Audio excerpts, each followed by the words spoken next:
Hey, freaks and friends, happy Friday the 13th. Uncle Filthy coming at you for something a little special and a little different for the course of the month of October right now.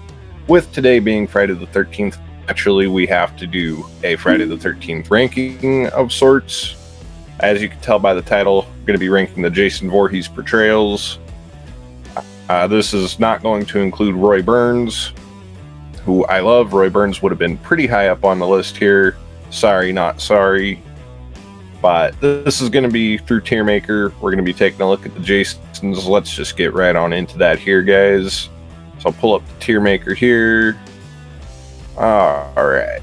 So there you can see I've renamed some of these tiers here, as I usually do. I think that's kind of the common practice. We've got up in the top here, that's slasher icon. But it doesn't get any better than that. Then we have template, where it's like, yeah, this is pretty damn solid. Liable to be copycatted. And then we have Crystal Lake Residency, that's just kind of okay. And direct to video, that's just not very good at all. It's okay, it's passable.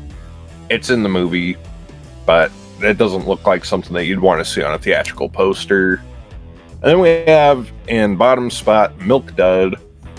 And if you've seen the Many Lives of Jason Voorhees mini doc on the Jason X DVD, that's how Joe Bob Biggs referred to the dead Jason at the end of part 4. We're just going to use that as the name of the tier here. It's not a melted Milkdud, but a Milkdud nonetheless. Now, you know what? We're going to do Joe Bob right here. Melted Milkdud. I don't like the way that it wants to go all the way over there. What can we do? So we're going to start in the first film with the child Jason. We're just going to put that in Crystal Lake Residency right now. I mean, we don't really get to see a whole lot of that version of Jason. It's something that has sort of come up in the other films. When we do see Ari Lehman playing this Jason, we mostly know and remember the jumping out of the water bit. It's okay. The design I like pretty well. It's definitely a little off-putting. There's a lot more promo footage that really exists for that than on-screen use. Next we've got... This might be a little controversial here. We got Sackhead Jason. I'm putting that right up in slasher icon. There's no contest there. A lot of people like to clown on him for being clumsy. In my Friday the 13th Part 2 review from about a year and a half, 2 years ago now, I was talking about that very much in the same way where I defend Dick Warlock in Halloween 2. You try running around with a sack with one eye hole cut in it. Tell me you're not going to be a clumsy shit yourself. But it's a scary look. It's definitely not as easily recognizable as the hockey mask. It definitely takes a hand of influence from the Town that Dreaded Sundown. But I love it. I can't knock it at all. And speaking of the hockey mask, we're going with Richard Brooker first. Right now, we're going to just set that in template, because we have seen in other films where they want this sort of killer that takes its sort of appearance from Michael Myers, from Jason Voorhees, and this is the template Jason that we see people taking inspiration from. I remember the poster for a movie called Bloody Murder 2, where they didn't have that mask. It was more of the looked a little more like the Friday the 13th Part 5 VHS poster mask, if I remember correctly, but it's still taking heavy inspiration from that. A lot of people probably would put Richard Brooker's version up in the slasher icon, but you know, the traps, a lot of people love the traps. I can't deny his traps are on point, but it's almost fucking distracting. And I don't know, the movie as a whole too just kind of makes that one a little extra goofy there. Moving on to... Okay, here's where bias just gets in the way of everything. Move on over. So Ted White's Jason. Ted White is my guy when it comes to Jason Voorhees. So he's naturally going in slasher icon. It's the same essential look as Richard Brooker from Part 3, but it has the axe wound in the head, and it makes you wonder, how is this man still alive? Who cares? Why are we asking these questions? The Sunday the 15th Jason is probably one of the scariest ones.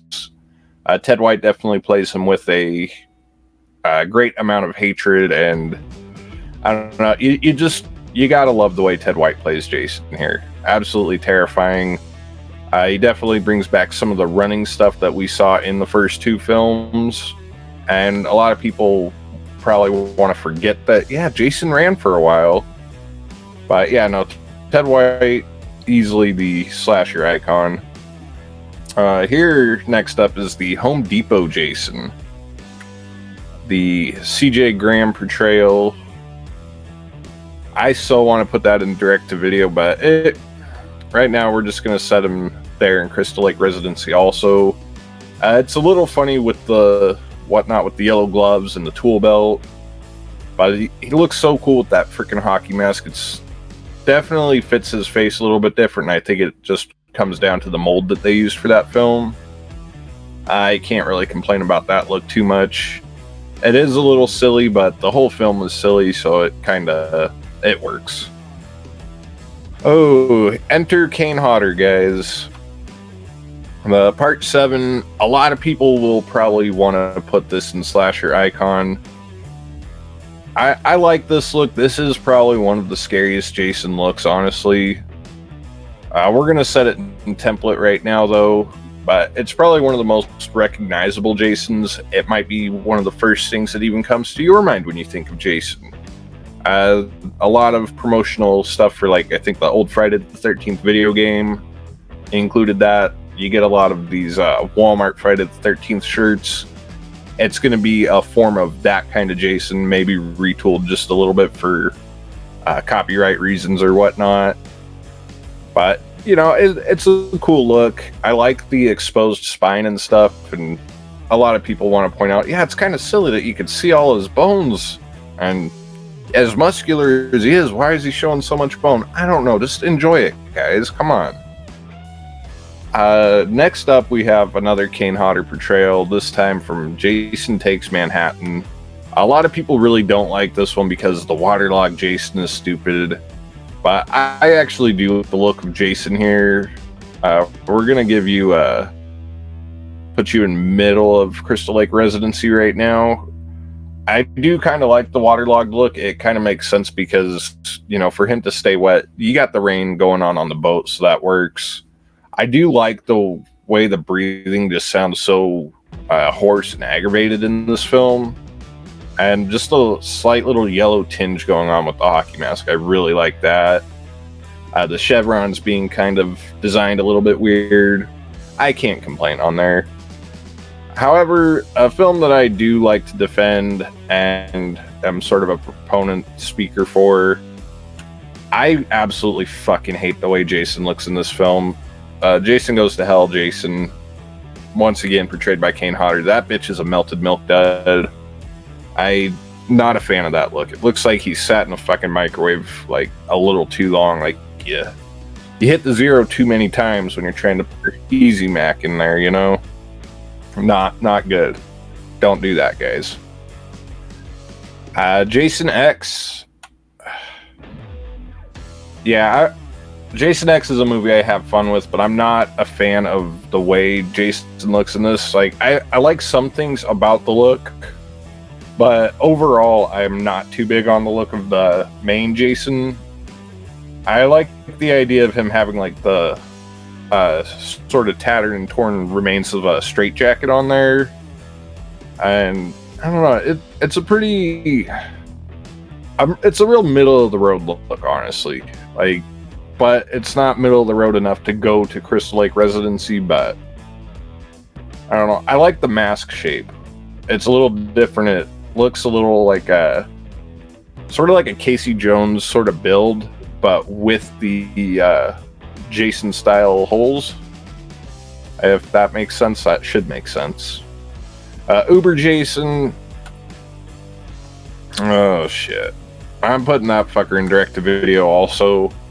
I know some people really like that. Some people really hate it. I don't mind it, but I'm not gonna go out and say, oh yeah, Uber Jason, that's the best damn look. No. Like, I like the chrome face, but once he becomes Uber Jason, I don't really see him as being Jason Voorhees anymore. I just see him as being some sort of mindless sci-fi killing machine. Just doesn't really feel like Jason Voorhees anymore at that point. Next up, we have Ken Kersinger from the Freddy vs. Jason. And this one, this is tough because it's not really all that tough, honestly. It's just deciding. I think I like the look of Uber Jason just a little bit more. It's the damn coat. It's the coat and the little sweatshirt under the coat, the platform boots, the blue skin. Like, the blue skin, honestly, I think is pretty cool because it evokes a long dead, decayed corpse. Like, it's sort of past that bloating stage. Like, I don't know. It's alright, but a lot of aspects of the portrayal, it really goes down to Ronnie Yu's direction. I'm not trying to give Ken the fair share of the blame here. It really all goes down to Ronnie Yu. Now, Derek Mirs. Now, what's that you were saying about not liking Ken Kersinger with the coat? Yeah, it's true. I don't really care for that, but I don't know. Derek Mirs Jason, when it comes to remakes, I'm always going to sort of break some rules that I set with the main body of the franchise of the original run of films. I really like the idea of Jason with a coat here because it is a different Jason. It's not our beloved sackhead Jason who becomes the hockey mask wearer. Oh wait, he does do that in that film.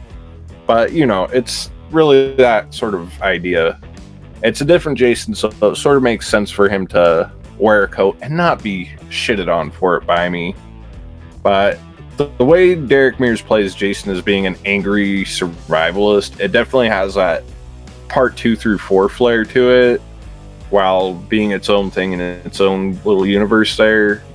I mean, it's really greatest hits Jason, and I'm okay with that.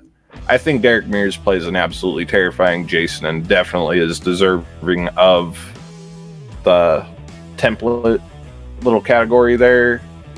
Yeah, I think I'm pretty happy with that. Maybe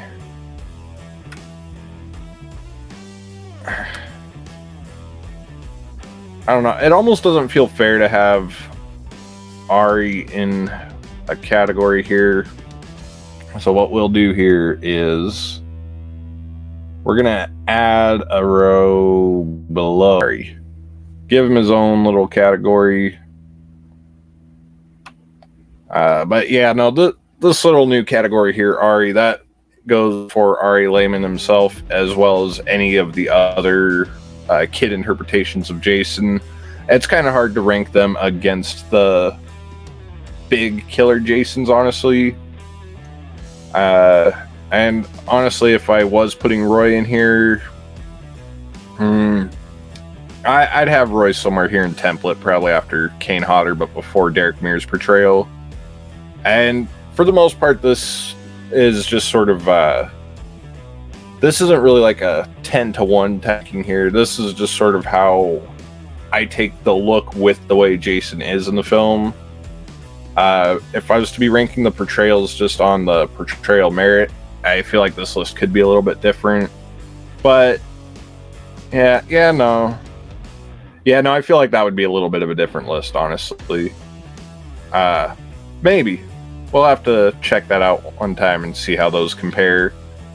But that's all I've got on this one, guys. Let's knock that down. Of course, today is Friday the 13th, so you know there's going to be a Halloween video out there today for the 45 years of Halloween. That's one you're not going to want to miss. I'll try and remember to put a little link down there or have a card show up in here somewhere. But as always, you guys have a good one, and I will see you tomorrow.